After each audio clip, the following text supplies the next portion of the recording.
following the military coup, Myanmar's democratically elected representatives established the committee representing Pyadung Su Hrator with a political vision to end military rule and build a federal democracy.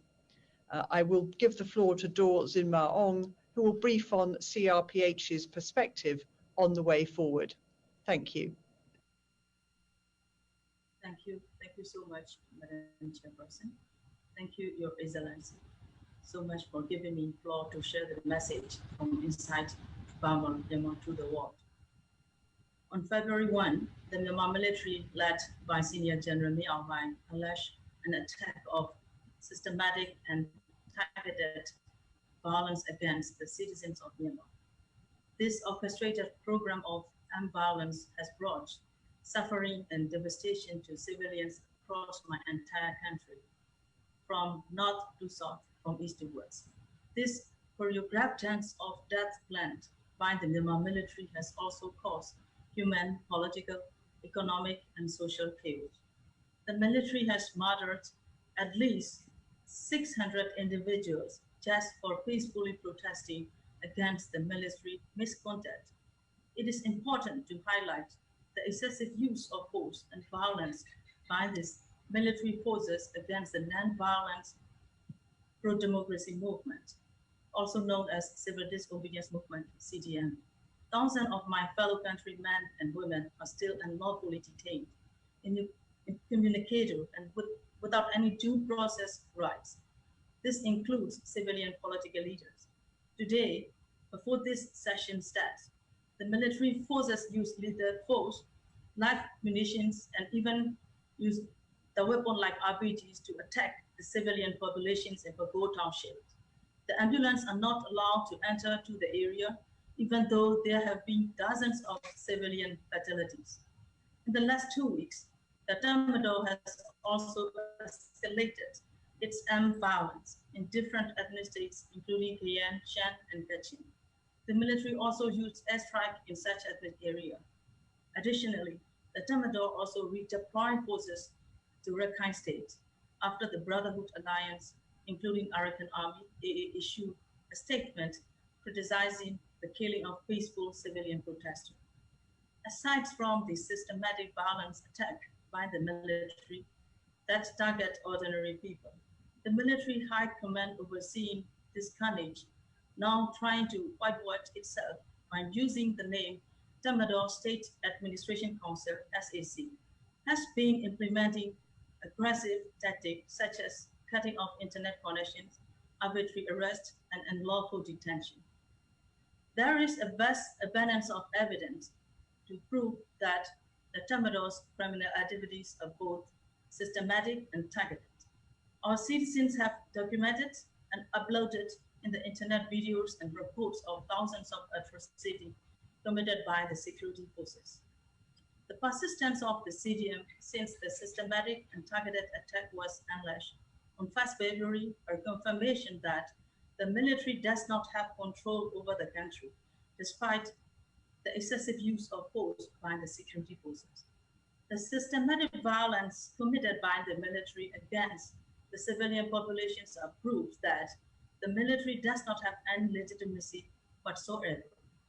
I am making this presentation to you today as the Acting Minister of Foreign Affairs of the Republic of the Union of Myanmar. I represent Myanmar. I was appointed to this post by the authorized body of our national parliament, which is composed of the democratically elected representatives of the people of Myanmar.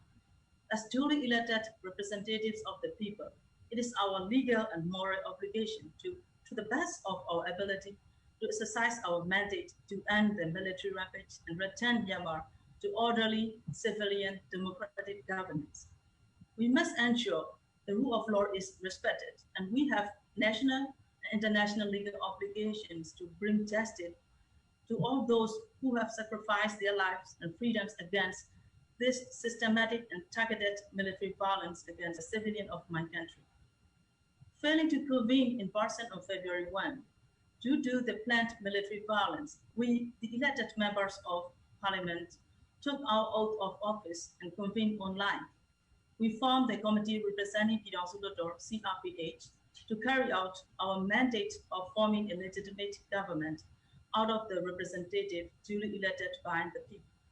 The planned military bloodbath that started on February 1 were clearly illegal, and thus the military cannot be considered a legitimate or unlawful government, not even if the generals try to hide behind the anodyne sounding names of State Administration Council, SAC.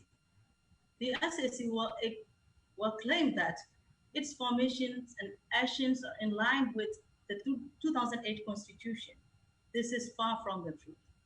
Your Excellency, first, even if one were to refer to the 2008 Constitution, the military had no legal basis that would allow it to manufacture a forced state of emergency where none actually existed. There have been no evidence of voter fraud. Moreover, only the president may declare a state of emergency, not the generals. To get around this, the military illegally and outrageously imprisoned the president, the head of state, and installed its long-retired general vice president as president to declare a state of emergency. The illegal and illegitimate and no longer enforced 2008 Constitution used as a fig leaf to restore its power. Second, the 2008 Constitution itself no longer exists. It has been abolished. It was an illegal and illegitimate instrument in the first place. The process of drafting the 2008 Constitution was fundamentally flawed. It was autocratic and failed to take into account election results. The substance of the Constitution was undemocratic and authoritarian. Furthermore, the 2008 Constitution has empowered the Democrat to repeatedly undermine Myanmar's democratic transitions. Now, the future is in our hands to establish Federal Democratic Union. On 1st April 2021, we have launched the Federal Democratic Charter, which outlines our commitment to ending the bloody campaign by the military against its own civilian populations that it is meant to be protecting, and towards building a new Federal Democratic Union of Myanmar based on the following values. 1. Democracy rights, gender equality, and basic human rights. 2. Equality and self-determination. 3. Collective leadership. 4. Diversity, social harmony, solidarity, and non-discrimination. And 5. Protections of minority rights. It is of paramount importance to highlight the fact that the Charter is a fundamental political path which outlines the roadmap of the state-building process and future peace process of Myanmar. All stakeholders such as CRPH, ethnic organizations, political parties, leaders of CDMs, and civil society organizations drafted, discussed, and ratified the Charter. As such, the Charter is a product of collective leadership and reflects the collective interests of the people of Myanmar. The Charter has identified steps and principles towards establishing institutions that will help the country's stakeholders during the transition period leading to the development of the pillar of the modern and peaceful Federal Democratic Union. Now, I would like to extend an invitation to the international community to support our fight for democracy. Firstly, we recognize the reservations of the international community in terms of direct physical intervention to stop the military systematic and targeted violence against the people of Myanmar and against the democratic forces. We are deeply concerned that if the Democrat does not stop its present course of conduct, the situation inside the country will continue to deteriorate and will cause further human suffering. This would inevitably instigate economic instability and potentially leads to massive refugee outflows across Myanmar border and into the wider region.